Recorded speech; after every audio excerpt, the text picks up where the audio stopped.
Hello everyone, నేను మీ Bhagyalakshmi. Welcome back to my YouTube channel.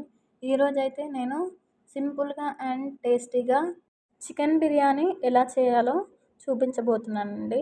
చూసేయండి, చాలా టేస్టీగా ఉంటుందండి. మీరు ట్రై చేయండి. ఇలా ఫస్ట్ అయితే మనం పుదీనా, పచ్చిమిర్చి, అలాగే కొత్తిమీర, ఉల్లిపాయలను కట్ చేసుకొని పెట్టుకోవాలి. కట్ చేసుకున్న ఉల్లిపాయలని స్టవ్ మీద కడాయి ఉంచి దాంట్లో ఆయిల్ యాడ్ చేయండి. ఆయిల్ హీట్ అయ్యాక మనం కట్ చేసుకున్న ఉల్లిపాయలను వేయండి. ఉల్లిపాయలను వేసి బాగా ఫ్రై చేయండి. గోల్డెన్ కలర్లో వచ్చేంత వరకు ఫ్రై చేయండి. నేనైతే 1/2 kg చికెన్తో ఈ బిర్యానీ చేస్తున్నానండి. అలాగే 1/2 kg బిర్యానీ రైస్ తీసుకున్నాను. ఇలా గోల్డెన్ కలర్లో వచ్చాక ఒక ప్లేట్లోకి పక్కకు తీసుకొని పెట్టుకోండి.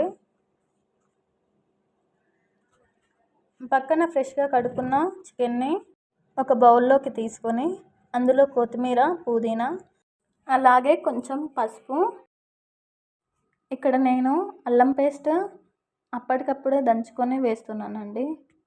మీకు కుదిరితే అలా చేయండి, టేస్ట్ బాగుంటుంది.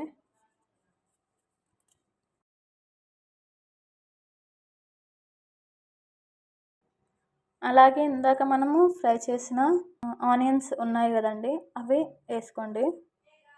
అలాగే ఇందులో స్పైసీగా తినేటట్టయితే మీరు కొంచెం కారం ఎక్కువనే వేసుకోండి. నేనైతే ఇక్కడ 2 టేబుల్ స్పూన్ కారం వేస్తున్నాను. అలాగే 1.5 టేబుల్ స్పూన్ ఉప్పు వేస్తున్నాను. అలాగే ఇందులో నేను మసాలాల్లో అన్నీ కొంచెం దంచుకొని వేస్తున్నాను.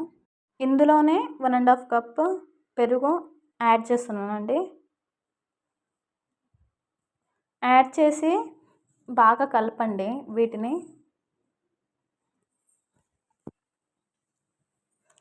లాస్ట్లో కొంచెం ఆయిల్ పోసి కలిపి దాన్ని పక్కన ఉంచండి. ఒక 1/2 అవర్ పెట్టండి అలా. ఇప్పుడు ఒక బౌల్లో 1/2 kg రైస్ తీసుకోండి. నేనైతే 1/2 kg రైస్ తీసుకున్నానండి. అది బాగా కడిగి అందులో సాజీరా అలాగే బిర్యానీ ఆకు వేసి దాన్ని కుక్ చేసుకుంటున్నాను. ఒక 80% వరకు కుక్ చేసుకోండి. ఇది కుక్ అవుతుంటే సాజీరా వేరే బౌల్లో బిర్యానీ ఆకు మనం వేసి ఫ్రై చేసాము కదా అండి, అందులోనే మళ్ళీ ఆయిల్ వేసి అందులో కొన్ని ఉల్లిపాయలు అలాగే పచ్చిమిర్చి వేసి ఫ్రై చేసుకుంటున్నాను. నేనైతే ఇలా సపరేట్గా మళ్ళీ ఫ్రై చేస్తున్నాను. లేదా మీకు నచ్చితే అందులోనే ఇందాక పక్కన పెట్టుకున్న మిశ్రమంలోనే పచ్చిమిర్చి కూడా యాడ్ చేయండి. యాడ్ చేసి కలుపుకోండి. తర్వాత మనం ఇందాక పక్కన పెట్టుకున్న మిశ్రమాన్ని యాడ్ చేసుకున్నాను. యాడ్ చేసుకొని అది 70% కుక్ అయ్యేంత వరకు చికెన్ యాడ్ చేసుకొని చికెన్ బాగా ఉడికేంత వరకు మూత పెట్టుకొని కుక్ చేసుకోండి.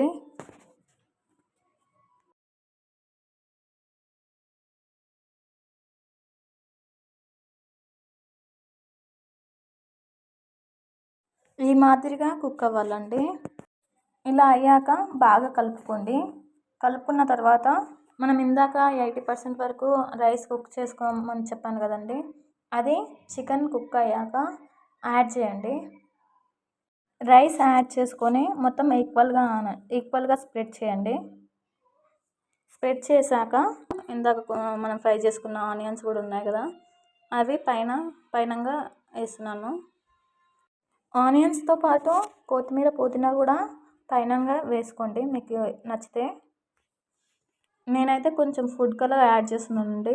ఇది ఆప్షనల్, మీకు కావాలంటే యాడ్ చేసుకోండి. వేసుకొని ఒక 5 minutes ఆర్ 7 minutes మూత పెట్టుకొని కుక్ చేసుకోండి. ఇలా రైస్ మొత్తం ఉడికాక దించుకోండి. అంతే అండి, చాలా సింపుల్ ప్రాసెస్. మనం చాలా ఈజీగా చేసుకోవచ్చండి. చాలా టేస్టీగా కూడా ఉంటుంది. ఒకసారి మీరు కూడా ట్రై చేయండి. ట్రై చేసి ఎలా వచ్చిందో కామెంట్ చేయండి. మీకు ఈ వీడియో కనుక నచ్చినట్టయితే ప్లీజ్ లైక్ చేయండి, కామెంట్ చేయండి. ఈ వీడియో కనుక మీకు నచ్చినట్టయితే ప్లీజ్ లైక్ చేయండి, అలాగే కామెంట్ చేయండి. ఇలాంటి మరెన్నో వీడియోస్ కోసం మా ఛానల్ని సబ్స్క్రైబ్ చేసుకోండి. Thank you.